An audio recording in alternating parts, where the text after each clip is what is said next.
Hell, it's Base Trade TV.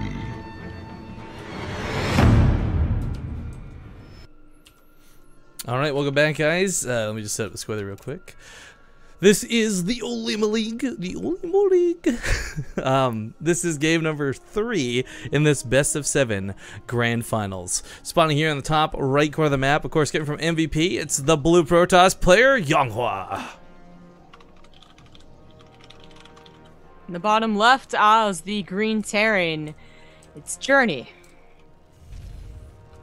Alright, Journey playing really well so far. I gotta be honest, Journey's TVP's never been horrible by any means. YongHwa's always been a pretty good player. I didn't expect this to start off as a 2-0 though, but at the same time, you know, we just watched IEM and Snoot led 2-0 versus Flash and then got turned around. So this is a great start for Journey, but hardly a win yet. This is a best of 7. He's gonna need 4 games, so 2 more wins if he wants to lock this down. I would love to see Journey win one of these though. He's a really good player and could definitely use it in his resume, currently being teamless. Yeah, you know, Innovation dropped out of Acer, right? Yeah, that And was going a back bit of to a Tesco. shock. I mean, Jesus, he's been like their, part of my phrase, we hear ace player for quite some time. Yeah, well, I mean, no one's really gonna argue that. I mean, of course, they had really other good players, right? But Innovation on that ATC role that he's always on. What was his like ending score? Like 20-1 or something? It was really good. Way better than season 2. Season 2, he had a lot of weird losses because of the TVTs, but yeah, season 3 ATC, he had some amazing scores. But I gotta be honest, like better of the team or better for him or whatever the case may be. If we see him in like pro stuff, that's gonna be pretty exciting. Yeah, I know, but I was just thinking, you know, like, you know, a lot of teams just really don't rely on Terrans a whole lot, you know, unless they're like the star Terrans. So SKT cut all their Terrans, including Journey, and I'm like, if they pick up Innovation and not Journey, I'm gonna be so angry. Well, that's kind of the sad thing. Like, it's one of those. Journey is a fantastic player. I would say he could go toe to toe with most, but he's not popular is the problem, right? So that really affects like your star power when trying to join a team. Yeah, well, it's also just like they have the 4 to 5 players that are all not Terran. You know, it's kind of intentional, I'm guessing, because Terran just didn't perform strongly, I should say. Unless you were like Maru, Flash, and you know the top ones. But you know they do have the 5 players that just coincidentally are not Terran, and that's why they don't have any Terrans. But anyways, I just and Journey, I think he said he doesn't want to actually go back to a Kespa team too. So. Yeah, no, I know he's looking for foreign teams, but there's so far and few that are willing to pick up a player from Korea and fly him around the world. Because I think for players too, and I know this from experience with talking a lot of them, getting flights and hotels paid for events is way more important to them than salaries a lot of the time. Yeah. Well, I mean, especially for Koreans who aren't used to actually getting salaries, right? Like, for the most part, their entire career, yeah, but I mean, salaries. It's the idea of flying someone from Korea to Europe, flying someone from Korea to Toronto for IEM. Like, that's not going to be cheap. You'd almost rather pay him a salary, like. Yeah, well, you know, it's $2,000, I would say, you know, just for the flight. So maybe you get a good deal on a hotel, so pretty darn expensive. YongHwa is actually gonna go ahead and mix it up finally. Last game, he kind of the same thing he did the first time too. Less hasty in the charge, I think, but this time he's gonna go straight into a Twilight Council, and it is immediately scouted. Yeah, SV does go down, so because I'm not horrible, I remember First Blood this time. Pretty bad on it. Yo, by the way, before I went to Toronto, I got a new keyboard, right? Because I remember telling you about like my Razer one getting screwed over from all the ROM I just spilled on it. I got back and I'm trying to learn to use this WASD keyboard, but I didn't realize like I should have just got the same switches I had before. Because green switches are really weird to get used to. I didn't realize which ones I had gotten. Oh, you didn't know? Like I just picked like. I don't know, the drop-down menu was like, I don't know, just pick one and go type thing. I didn't really look into it because my old keyboard had blue switches. Never heard of anyone using green. Well, they're new, so whatever. I guess I just picked whatever the default new thing was. I'm horrible. What the hell is green anyways? Are they like loud or soft or? They're just like really, they push back. Oh, okay. I don't know. That's it's weird because like even though we're just observing and I don't have a lot of buttons to press, it's still just the new keyboard. The cool thing was the keyboards, like they let you customize the keyboards, right? So I totally made like the Asian like this face on my keyboard with green keys. job, man. Oh, you know, those are pretty important scout. You know, those Helens didn't do a lot of things, but they actually did, in fact, get up to the ramp. They saw that there was three gateways in a position that says, like, don't scout me, right? So there could have been definitely a lot more behind that. And Journey just, you know, obviously assumes that an attack was coming. Puts it onto the bunker. Yeah. But YongHwa canceled one. And it looks to be just be going into, yeah, getting 2 gases going in tech. Well, one thing I'm liking about YongHwa, he did this in the first game as well. Lots of observers on the map, lots of vision, look at what's going on. But with the amount of Widow Mines Journey's been investing into, getting these Widow Mines out so much, or not Widow Mines, sorry, the, oh, nice snipe there with that one. The observers out earlier is such a big deal, because now you can actually deal with these, rather than just losing countless gateway warp-ins over and over and over again to these Widow Mines, which has been an active problem in the series so far.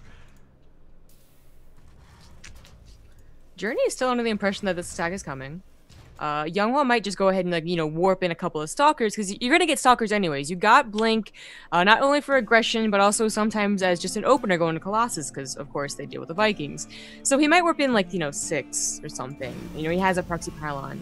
Make Journey over defend. Make Journey, like, you know, be more worried about getting medevacs. I mean, for instance, like, you could already say that Journey is affected, because instead of getting a reactor on that factory, he's building Widow Mines out of it, and, you know, obviously now the medevacs are coming out only one at a time, so his medevac push is going to be places late or whatever. But YongHwa, I think Journey in like 5 seconds should realize, okay, maybe it's not coming. Like, it's been a while.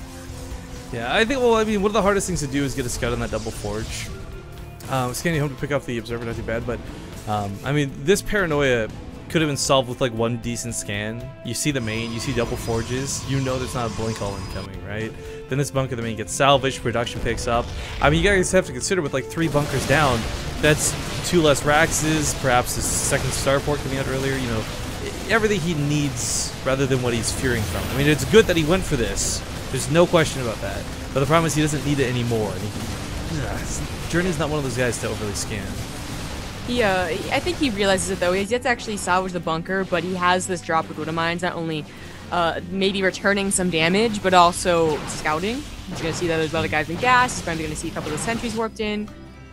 Yeah, I'm actually really liking the position of the mothership core. It's so out of place, but it gives a lot of extra vision towards this drop. Doesn't really take advantage of it. Oh, gonna get this. No, he pulls the probes out, so 2 go down. Medevac dies as well. Ooh, that's gonna sting for Journey. Yeah, oh, did he never find this pylon? Oh, no.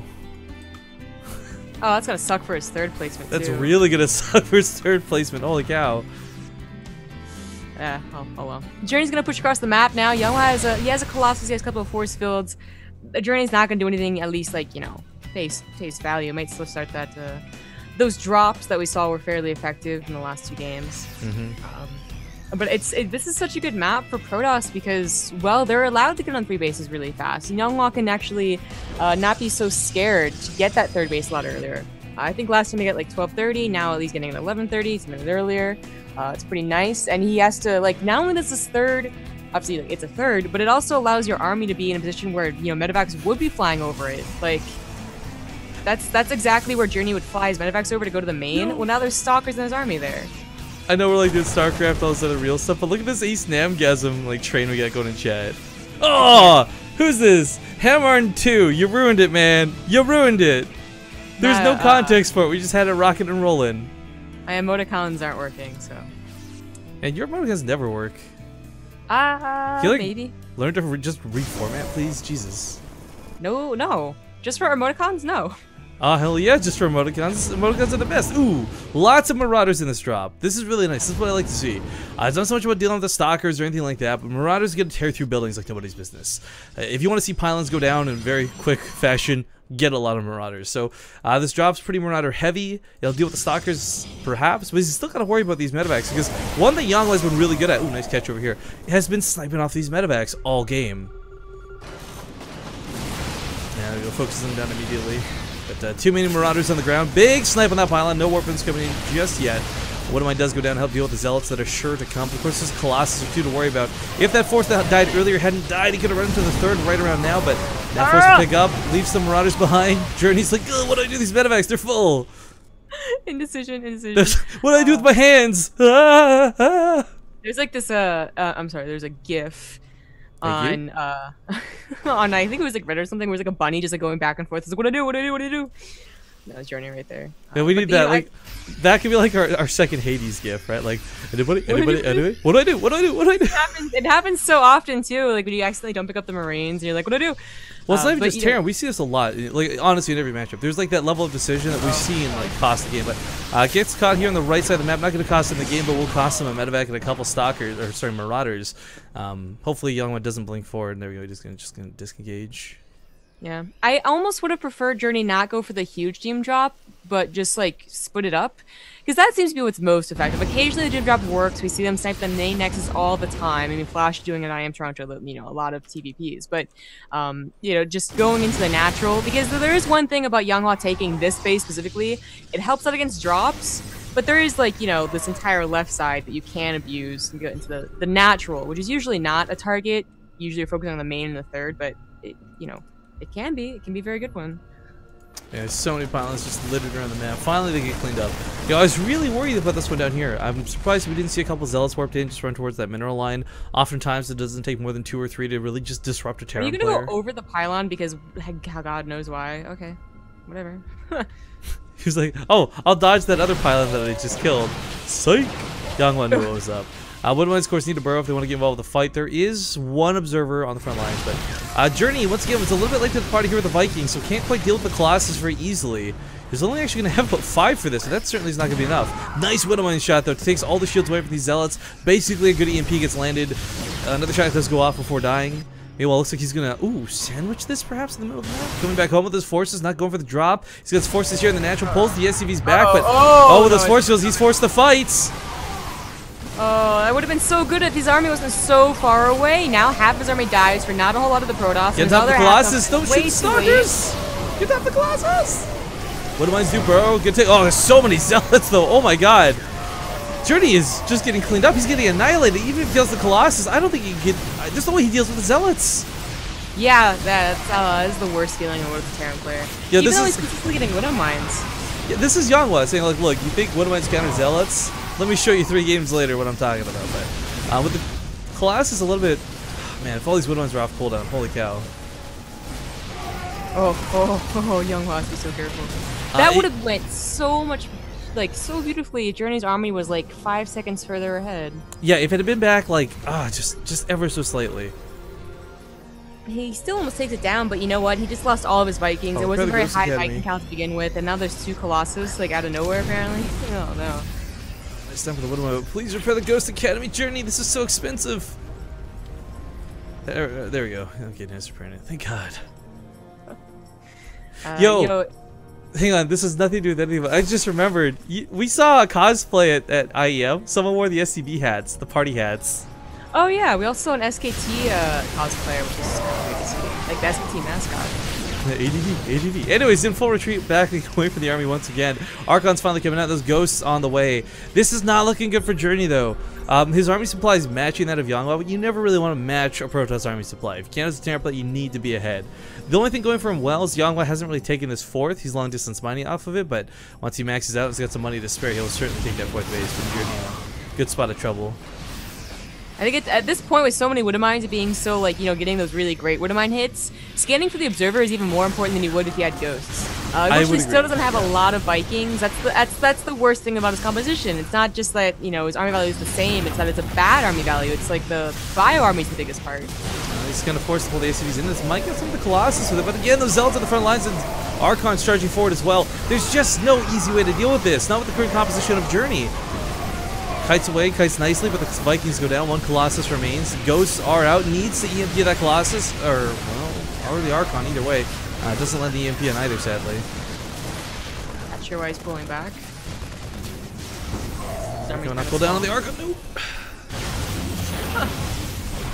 Yeah, this is looking like Journey's just gonna lose here. No counterattack damage going on. YongHwa's still on 3 base. He's on 2-2. They're both on 3 the entire time.